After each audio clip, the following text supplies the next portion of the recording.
The CBS Radio Mystery Theater presents...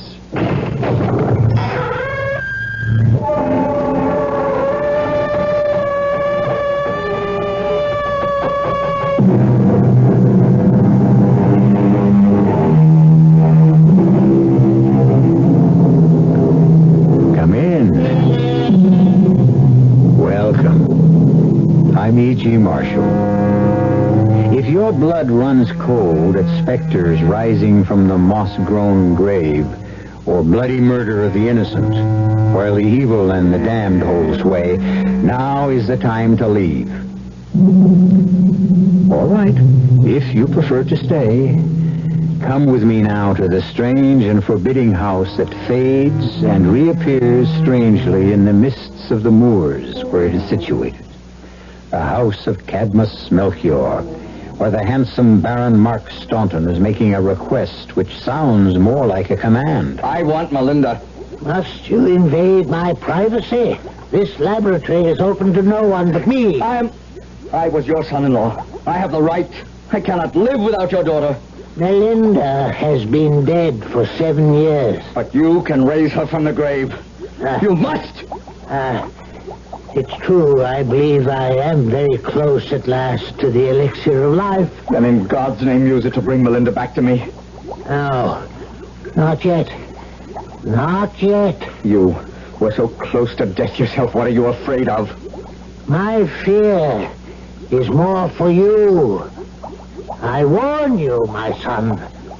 I warn you. Do not try to wake the dead.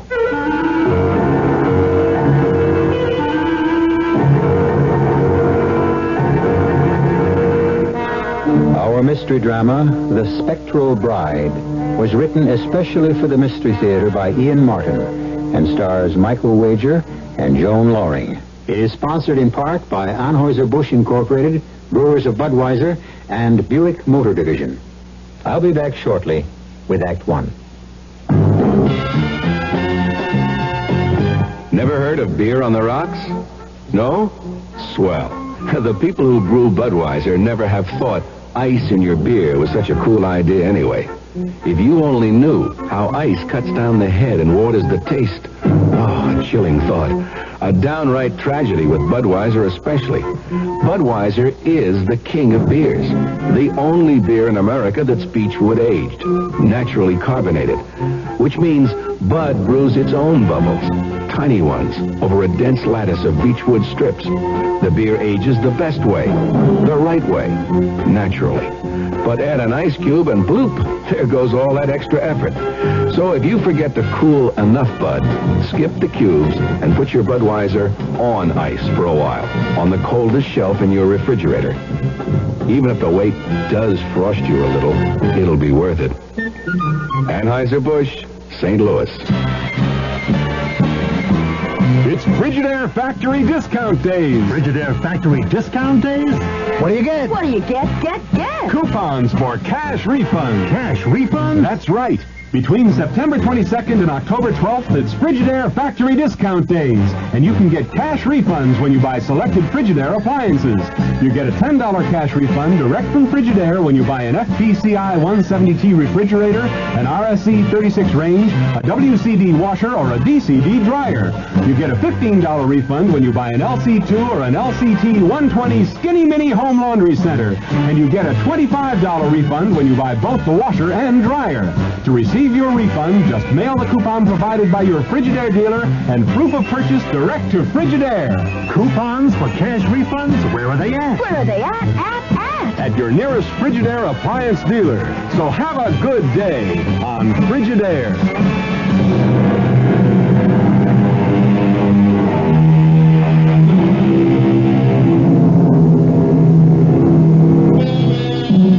I warn you, do not try to wake the dead. And yet, who among us who truly believed that some power could restore a loved one, could be strong enough to resist the temptation? Let us remember, too, that in other days, an alchemist was a man accorded most infinite respect. Quite apart from his search to transmute baser metal to gold, his basic interest was his humanistic effort to produce the cure-all, the elixir of life, which would alleviate and end all human pain. To a man like Baron Mark Staunton, the alchemist was a figure of total respect, almost adulation. And as for his daughter Melinda, but Mark can talk about her better than I. Oh, that's a handsome filly. A little short in the leg, I'd say. Beneath that billowing skirt, how can you see? Oh, not the horse, cousin, the lady. Look at that. Take that wall. Beautiful. Oh, I'll grant you the lady has a firm hand and an admirable seat. But she's a wild one, and highly selective. Ah, so you've made your own advances and gotten your knuckles whacked? Cousin Mark, if I didn't have a natural fondness for you, I could resent that. Particularly since it's true. But it goes a little deeper than that. How so? I am scarcely a man to be ridden by superstition. I distrust all philosophers, dreamers, astrologers, and most of all, the alchemist. All right, I won't argue, but must the alchemist's daughter pattern herself on what her father thinks? I couldn't figure out what the alchemist's daughter thinks or believes. She is too much for me. And like a good soldier, I know when to retreat and when to accept defeat. But how am I to find out what she thinks or believes? Or what she's like? That's simple enough. I may not have measured up, but I am still welcome at their home. Can you take me there? Soon? When? I don't know why I retained any family fondness for you. Your insistence on not going home without a bag full of grouse has kept us so late, the afternoon mists are already clouding the moor. It might be best to ride to Mantra Manor till they blow away with the setting sun. Mantra Manor? The center of your heart's desire. If Professor Cadmus Melchior is out of his laboratory and in a good mood, we may even enjoy some good mulled wine. What about his daughter? Shall we meet her? That will be strictly up to the lady, who has a mind of her own. Does she also have a name? Her name is Melinda. But if you'll forgive some friendly advice, she's as hard to gentle as your own stallion was. Melinda. Not the way the name sounds. What's in a name? But if it's your wish... It's more than my wish. I know it as well as my name. It's my fate. Let's go.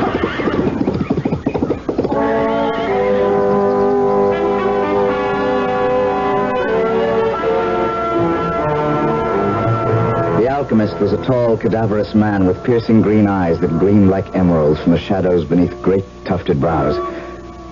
But my own eyes had little time to spend on him. Instead, they followed Melinda as though controlled not by me, but by the spell of her presence. She had changed to a long white silken robe which clung to her body. Her face was impassive, but the long raven hair danced in curls against the white of her dress and her skin. And her eyes, so dark brown as to be nearly black, shone with excitement and mystery. You picked a fortunate hour, Baron Hayward, to visit with me again. Just at the evening meal, you and your friend will join me? After a day's hard riding, I would be honored to accept your invitation. And your friend? Mark? Mark! What? We have been invited to share the doctor's meal. Most gracious of you, Dr. Cadmus. First, some wine. Melinda? Bruce. Thank you, Melinda. Sir? From your hand. Even wormwood and gall.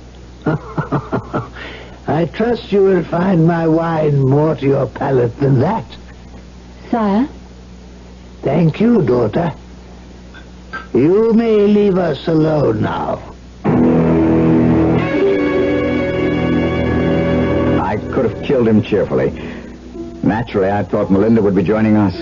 Here I was, already hopelessly in love, and instead of being able to feed my eyes on her, I had to face some strange gelatinous potion ladled from a steaming pot onto my plate. When Bruce first came calling, he used to look on these potpourris of mine as if they contained newt's eyes, bat wool, and dog's tongues. I assure you, it is naught but the best of venison, flavored with some condiments my daughter and I favor. I've never tasted better. And I speak for the wine also. Your taste, Doctor, is impeccable in all things. But does your daughter not join us for the meal? My daughter leads her life like a cat. An untamed one, may I add. And especially with this visit, I think she feels there would be less strain with her absence. Mark is my cousin, Doctor. He knows Melinda did not choose to marry me. Does he also know that I was against the marriage? No, sir. Well, I ask why. My cousin comes of a long and honorable line, and his wealth and position are secure. I know no finer man. I will not speak for Melinda. For myself, I write it off to the fact that no one else has a better grasp of my work. And I'm selfish enough to want to hold on to her just a few more years. Why just a few? Have you so little time left?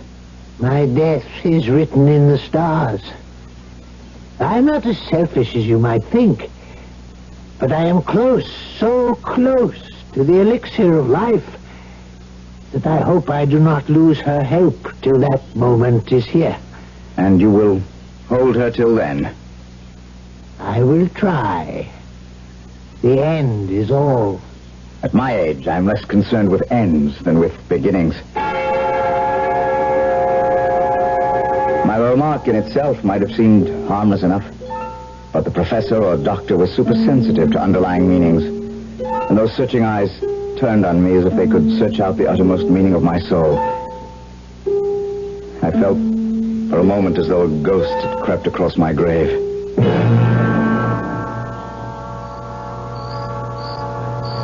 Thank you for your hospitality, sir. You are welcome, sir. I apologize only for having no household staff.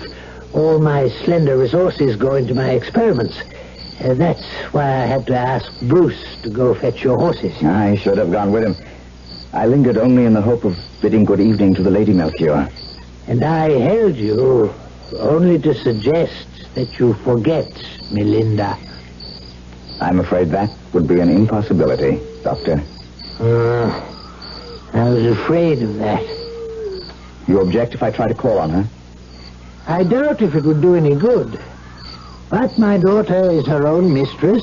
I can only caution you that... Caution is for old men, Father, not for the young. Still, I am here in its name. What do you mean? The mist lies like a blanket on the moor. Even Bruce, as well as he knows the way, could not find it to the town, let alone Sir Mark. I have made up bids for both of them. They must stay and be our guests. For myself, I accept gladly. But perhaps Dr. Melchior... No. Melinda is right. It's as dark as a witch's pocket abroad. And unseasonably cold for these old bones. And besides... who am I to stand in the way of fate? Go in, Father, dear. I shall see our guests settled and safe. Settled. But, safe? God's will be done. I shall see you in the morning. Good night, Father. Good night, Dr. Melchior. Well, Sir Mark, shall we walk together to the stables and tell Bruce he need not saddle the horses? Or to the end of the earth. And beyond. Or to the end of the earth. And beyond. But we should tell Bruce. Of course. If you'll lend me your hand to lead me the way. Come. It's beyond all reason, wild, improbable. But since I first saw you take your horse across that stone wall... There's a gap in it not 3 feet away from where I went over, but I wanted to be sure you noticed me. How could I have missed you? Bruce might have wanted you to. I know about you and Bruce. But there never was anyone more honest and true-hearted, and he loves me like a brother. I think it would be very hard for anyone not to love you. Even you. It scarcely seemed me for the maid to make the first declaration. Does it have to be put in words? The moment our eyes crossed, you knew. I love you from the present dark to tomorrow's dawn. And all tomorrows. From this first moment to the last. To the grave and beyond. You don't even know me. And teach me to learn. It will not be hard. For I love you the same.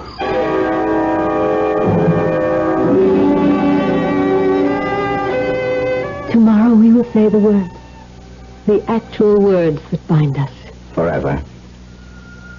Will you love and protect me and never let me go, Mark? You know I will. Oh, I want time to stand still. I won't grow old. It will for us. You never will for me. Even if we're parted. We won't be. But should we be? I'd kill myself. No. No, never. I won't allow you to harm yourself. Just never stop loving me. Never. Promise me that. And I can never truly die. I promise you. And you will not die.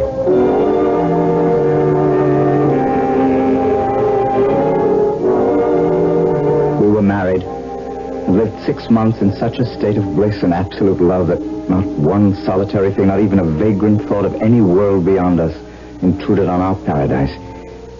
And then, one day, out riding. I think your love is cooling.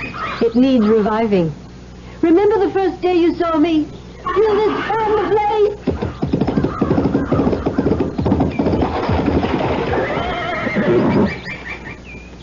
Before I could move, she clapped spur to her horse and headed for a high stone wall. The approach was too short and the horse could not clear the wall. His front legs crashed knee-high against the stone and the horse and rider catapulted head over heels among a shower of rocks. By the time I got to Melinda, she was dead. No goodbye, just gone like a snuffed-out candle. Dead. Of a broken neck. Father-in-law, in God's name. I've been waiting for you, my son. I know. You are the alchemist. Your elixir of life. Another 6 months. But I have not yet found the key. We're both to blame for her death. You knew it was coming? If I had known for sure. But second sight is not infallible. And I wanted her happiness even above my mission in life. We both gambled and lost. Or perhaps I should say, all three of us. Isn't there some hope that your elixir... For centuries, that has remained a dream.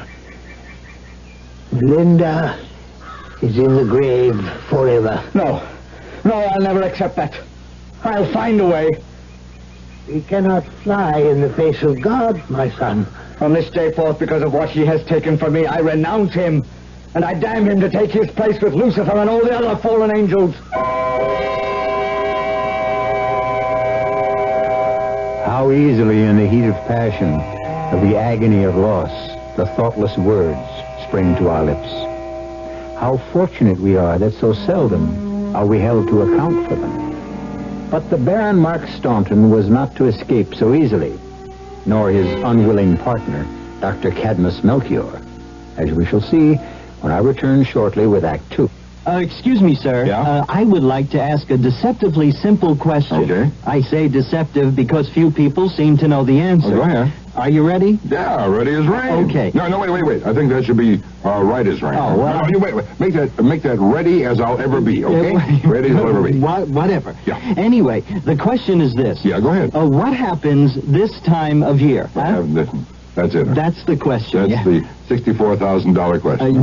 That's the one for all the marbles, right? Well, That's the one that's on everybody's lips, huh? Yes. That's the question. Well, Good. as everyone should know, what happens this time of year is that Buick dealers are giving great deals on 1974 Buicks, which of course means that this time of year may very well be the best chance you'll ever have to buy a Buick. From the thrifty but surprisingly elegant Apollo to the dashing full-size LeSabre to the Electra, which surprisingly enough is the second largest selling luxury car in America. know-it-all. Pretty soon, it'll be time to go indoors and hibernate again. When you do, you'll start looking for ways to stay warm during those cold winter months.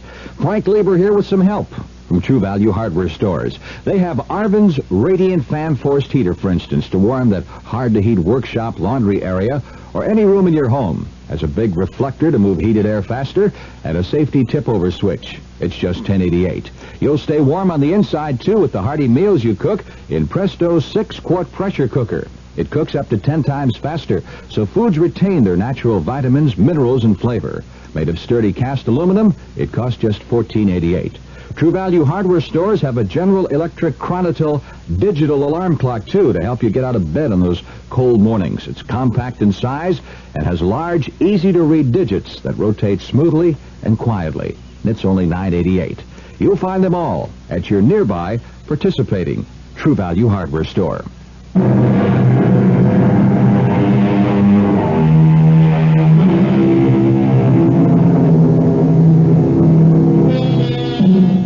Time, they say, heals all wounds, particularly if one is in the early 20s.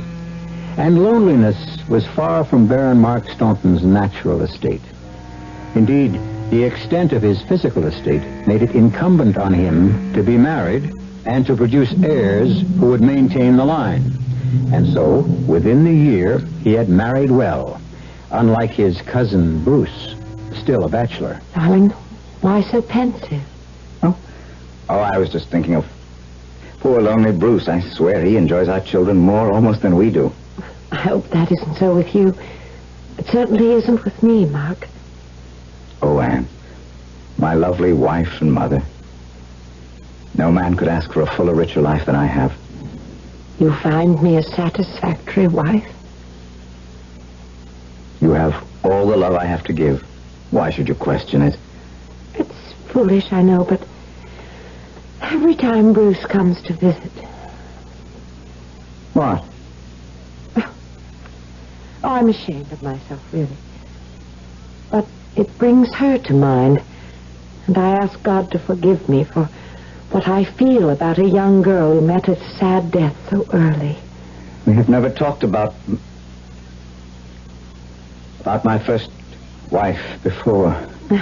I must be growing older or more secure. But I do love you so. Which makes us a pair of doves. Thank you, my love.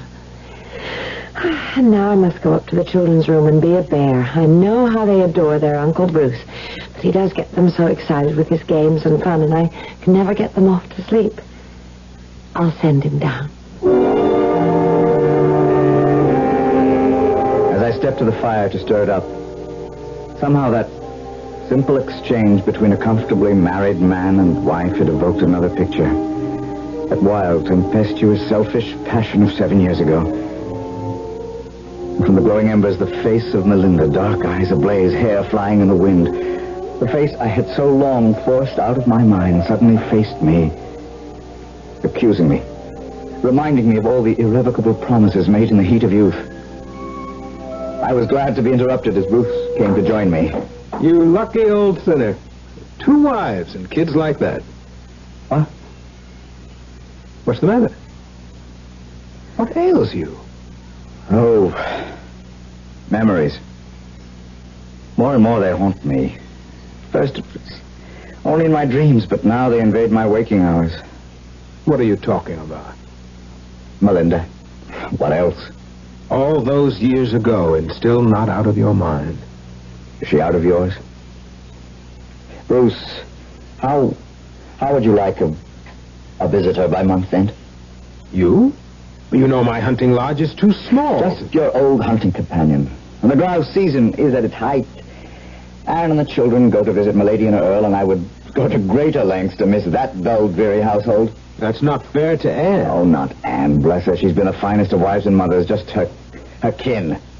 Ah, for the sake of old ties and friendship, Bruce, free me for once from this deadly annual visit or part of it.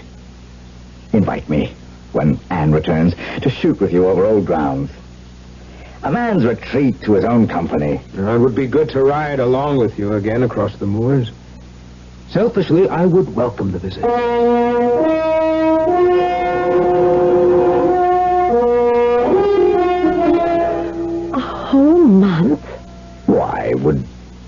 miss me so much. Every second of every minute of every hour of every day. That's all. My gentle, kind, and loving Anne. Shall we split the difference? 2 weeks away from your mother's patronizing me and your father's cold dislike. I'm sorry about my parents. You more than I. You've had to suffer them all your life. I know how much you've taken from them, and I hate going just as much as you. I go only for the children's sake, and because I owe them some respect. But I don't blame you for not wanting to be there. So go with Bruce, and be free for a little while. But meet me halfway, just 2 weeks. I may be longing for all 3 of you before that in return. Oh, I hope so. At least that you miss us. And no ghosts will haunt you from the past. Ghosts? Well, didn't your first wife come from nearby Bruce's lodge? She did. And after 6 years under the ground, she is surely dead enough. And you know me well enough by now to know I hold no traffic in ghosts.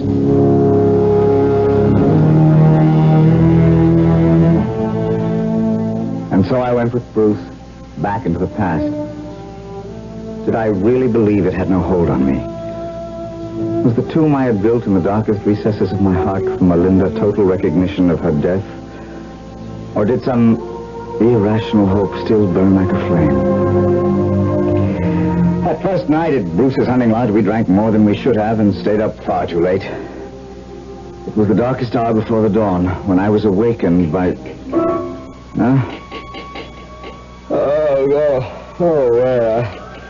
I was asleep. Mark! Mark! You have come back. Melinda. Look. Melinda. Look to the window. Melinda. As you were. As I could be. It's the 7th year. And 3 nights from now, the moon is new. Go to my father. Make him bring me back. No. Melinda. Let me talk to you now. Melinda! What's going on? Melinda. She was there just beyond the window. I could see her. Oh, you're as drunk as I am. Nobody outside that window. It's 30 feet to the... There'll be no hunting tomorrow. We're due for heavy rain. Oh, my head is splitting.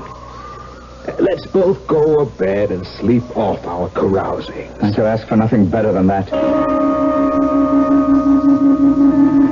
But whatever sleep I had was fitful because, as Bruce had predicted, the rain came slanting down and the black clouds lay so low across the moors a man might have reached and touched them from the back of a tall horse. At last I could stand it no longer. I had to face the magnet which had drawn me back to my past. I looked in on my snoring cousin, breakfasted on black bread and brandy, and saddling my horse, rode for the alchemist's isolated home.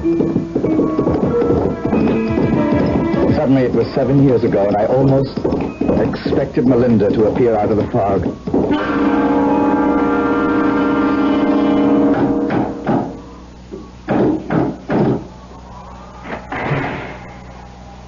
Yes? Who is it? You don't recognize your own flesh and blood? All I have ever had of flesh and blood has lain moldering in the grave for 7 years. I'm not so close then, I admit. But I was your daughter's husband. What? Why should you return at this particular moment? Oh, first, come in. 'Tis foul weather. And chill enough in here. Alone, I cannot tend the fires and watch my experiments. What brings you here? Melinda. You are married, with a wife and children. What does Melinda mean to you anymore? My heart, my soul, my only real reason for being. What I was died with her. What I am is a dream I live. A dream no longer worth living, especially after last night. Come into my laboratory.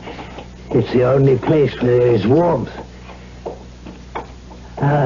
What do you mean by especially last night? I saw her. Where? Outside my window at Sir Bruce Hayward's lodge. The sleeping quarters are on the second floor. It was but a dream. I tell you, her spirit was there. She sent me here with a message. What message?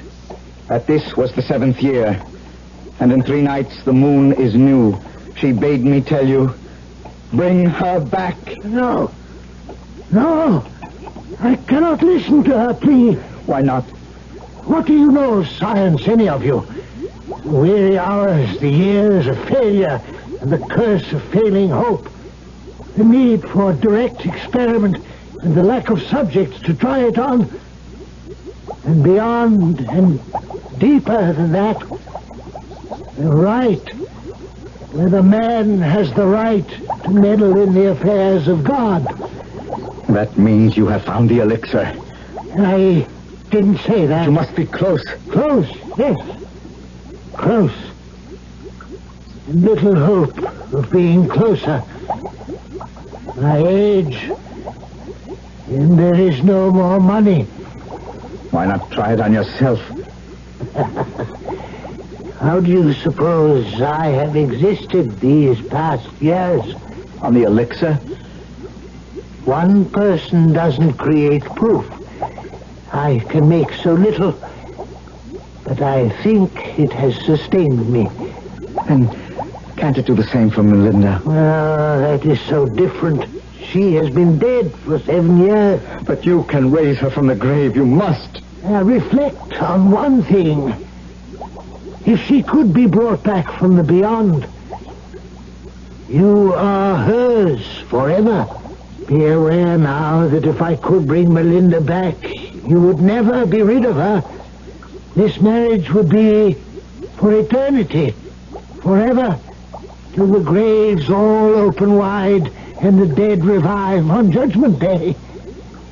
What you are risking here is your immortal soul. If I must, I must. So be it.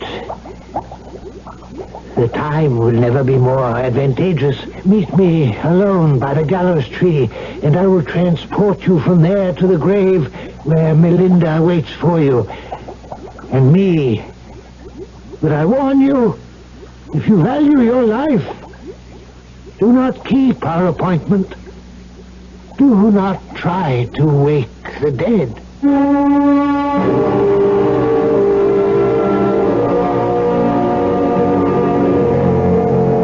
A woman moldering to dust in the fetid earth, to be brought back to life. And if his first wife lives again, what happens to Mark's second? And his children? And most of all, himself? Could he live with both? Or must he make a choice?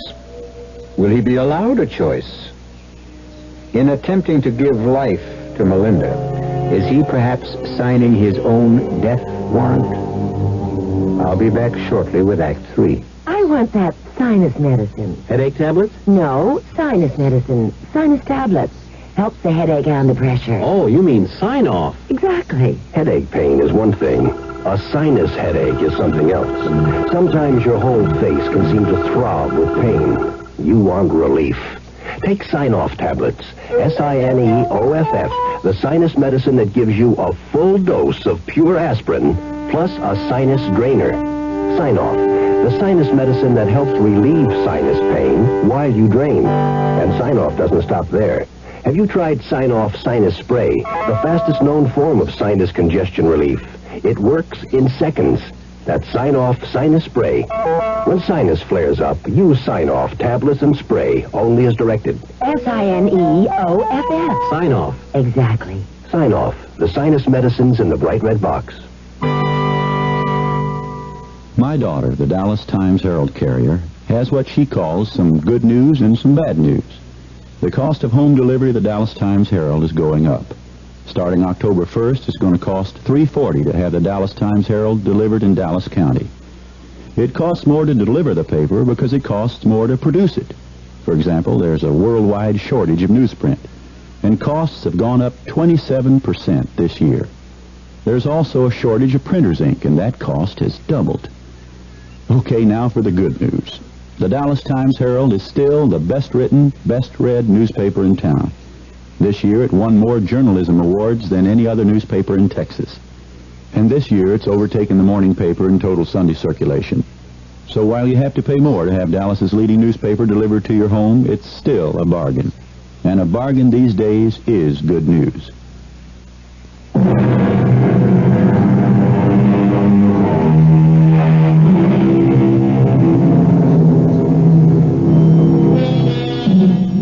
It was the poet Swinburne who said, "We thank with brief thanksgiving whatever gods may be, that no man lives forever, and dead men rise up never." Certainly all of us could subscribe to that and believe in it, and yet we could oppose that other famous quotation from Hamlet. There are more things in heaven and earth, Horatio, than are dreamt of in your philosophy. Let's see which proves more apt this time in this tale. For 2 days I tried to find another world to escape to, but no amount of wine or liquor dulled my thoughts or dampened my hope. Fortunately, it had the opposite effect on Bruce, and so when I left on the night of the new moon for my rendezvous with the alchemist, he was out as if he'd been clubbed.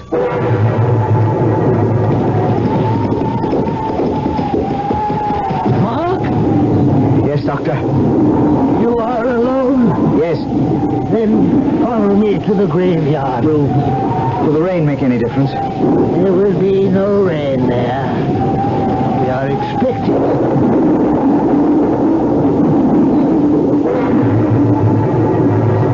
The old man was right. From the moment we left the gallows tree, the rain had stopped. And high above the scudding clouds, the fingernail of the brand new moon appeared and disappeared as if pointing straight at us. Come with me to the grave. For the last time, I warn you, wake not the dead. Let her rest. Aye, let her rest. But upon me. Reflect. She is 6 years dead. Who knows what awesome creature of loathing I am to resurrect? Then if it be so, I will join her now. It shall be as you wish. Step back.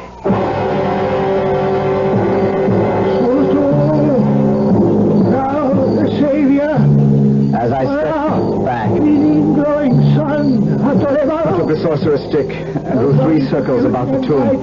As he traced them, he muttered words of enchantment as he completed the 3rd circle with a great flash of lightning. The stone rolled from the grave, and the coffin was revealed. Bats and owls rushed by. A rushing wind blew the earth, scattering the mold before it. And of a sudden, with a rending sound,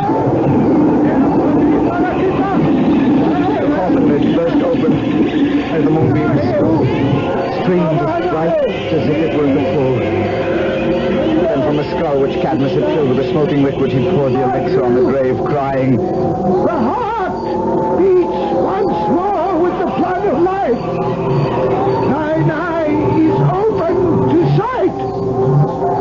Arise, Belinda, from the tomb. And suddenly, rising from the rotting wood as fresh as though it had been yesterday, pale and cold from her long sleep with the black eyes flashing, and that glorious black hair tumbling about her shoulders was my Melinda, alive and breathing.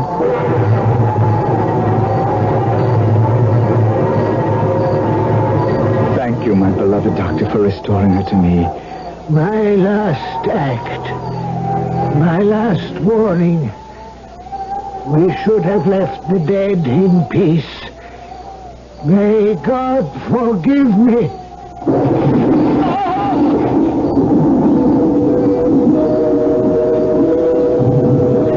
torrential rain made anything but emergency action possible. I had scarce time to fold my chill and lovely bride in my arms before we had to drag her father to the tomb she had so recently risen from. Together we rolled the stone back into place. Melinda mounted my horse while I took the old man's. Darling, we'll ride to Bruce's lodge and warm you. No, Mark, please. I want to go home. In this weather, chilled as you are already. My blood flows warmer every minute, and a longer ride will warm and bring me back to full life again. Is there any reason why we can't go home? No reason in the world.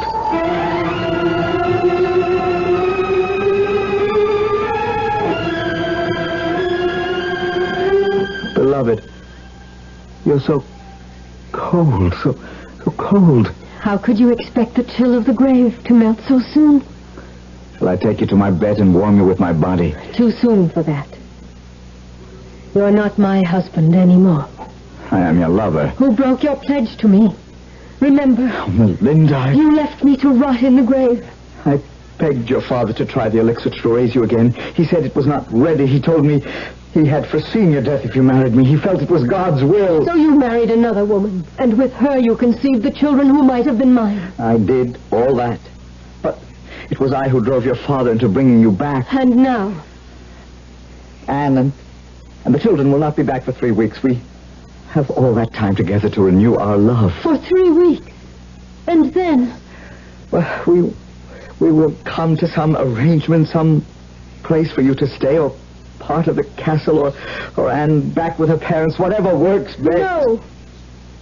I want that woman out of my life. Divorce. That would be next to impossible. The bishop I'm not interested in divorce. You will be all mine, or there is nothing between us. She would have to die before she'd give you up. Then let her die. Her time has come.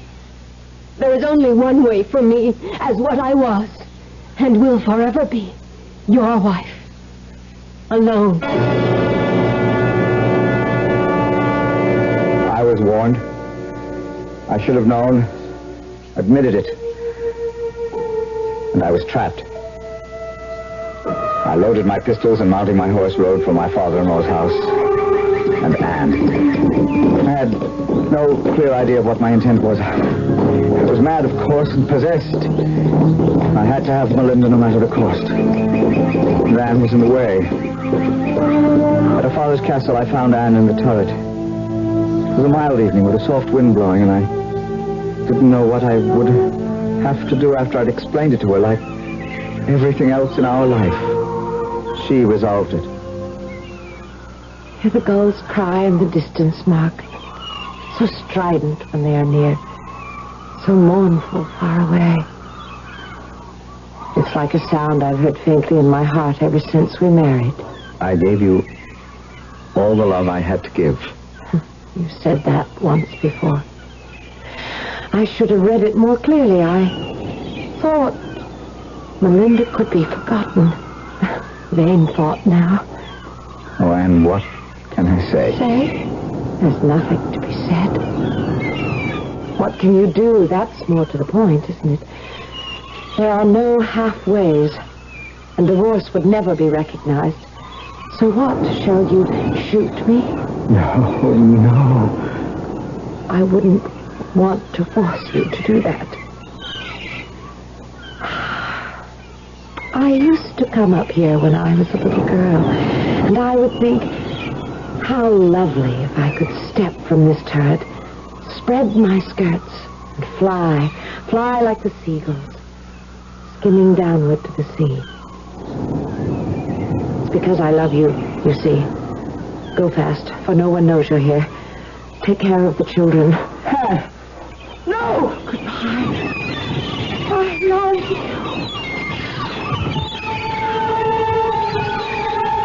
She was gone before I could reach her. Her skirts spreading like wings, but too weak to hold her up against the crags below. How long do you decently mourn a wife? Certainly more than 3 short weeks. But Melinda could not shake her chill, and the roses, once so bright in her cheeks, seemed fading, and the luster of her hair and eyes dimming. To have her in my bed, she must be my wife, and I felt that only I could bring her life again. To save her, anything was worth it. The censure of my neighbors, the sullen resistance from my servants, even the disgust for my old friend Bruce. I'm as mad as you are to stand up with you at this wedding. I cannot live without her, Bruce. Was there ever such a wedding? At least don't take your pistols to the altar. I carry them everywhere I go. No one believes I did not push Anne to her death. There is no one, perhaps save you, who would not like to see me dead. You and Melinda.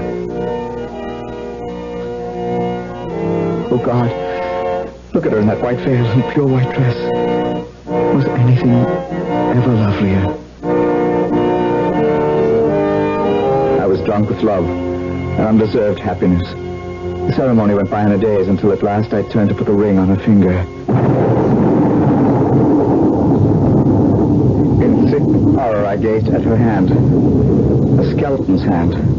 The jointed bones with their shreds of desiccated flesh disintegrating in my hand. With a cry of agony, I stepped back and ripped the veil away from her face. Two socketless eyes looked blindly at me from the crumbling skull. Then, slowly, her whole frame collapsed inside the beaded dress to a pitiful heap of empty silk. Melinda was gone, and there was only one way I could join her. Mark! Take care of the children. It was all foretold. The alchemist knew only way Melinda and I can be with each other. It was Cadmus Melchior the alchemist who knew it as a philosopher, and yet was as weak as Mark, who was only a man who loved too well. We cannot fly in the face of God, and, I warn you, do not try to wake the dead. Such is the story of the spectral bride. I'll be back shortly. How many things can your family do together? Go to a movie? Go to a circus? Go on a picnic? Go on a vacation? Face it, in today's America, family fun is hard to come by. And with busy schedules, just getting the family together is not an easy thing to do. How would you like to have a little family fun every week? How would you like to learn together? How would you like to grow together? And how would you like to help your son get an edge on growing up? Cub Scouting is helping families like yours be a family. It sure helped ours. Today's Cub Scout program is just as much for families as it is for boys. So when your son wants to join a Cub Scout pack, remember to take along the whole family. That's what Cub Scouting is all about. For the Cub Scout pack nearest you, call the Boy Scouts of America. They're in the white pages of your phone book.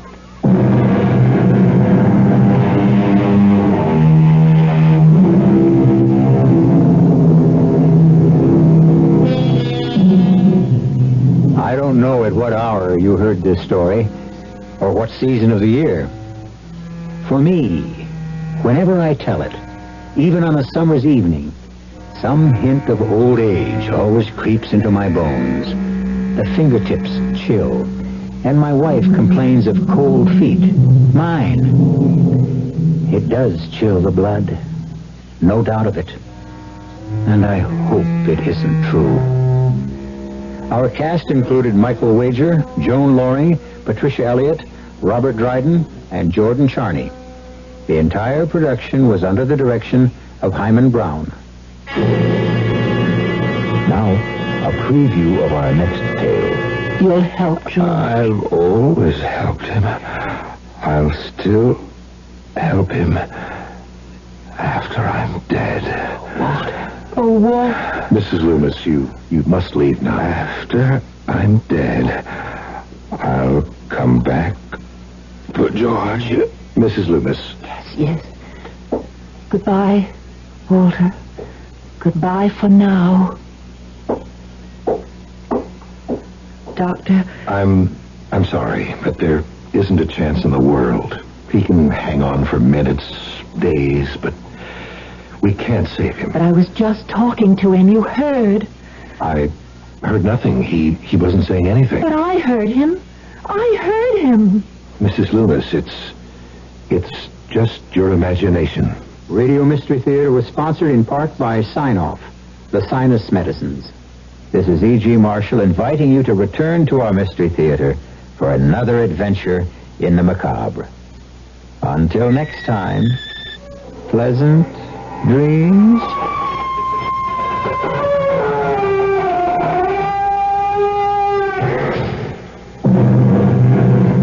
Tomorrow is a big day. Tomorrow is the official show date for the fantastic 1975 Chevrolets, and you can see them at the area's newest Chevrolet dealership. Light Chevrolet Company cordially invites you out to their big, beautiful 11-acre facility at North Central Expressway and Arapahoe in Richardson. Light Chevrolet Company and the beautiful 1975 Chevrolets both make their debut tomorrow.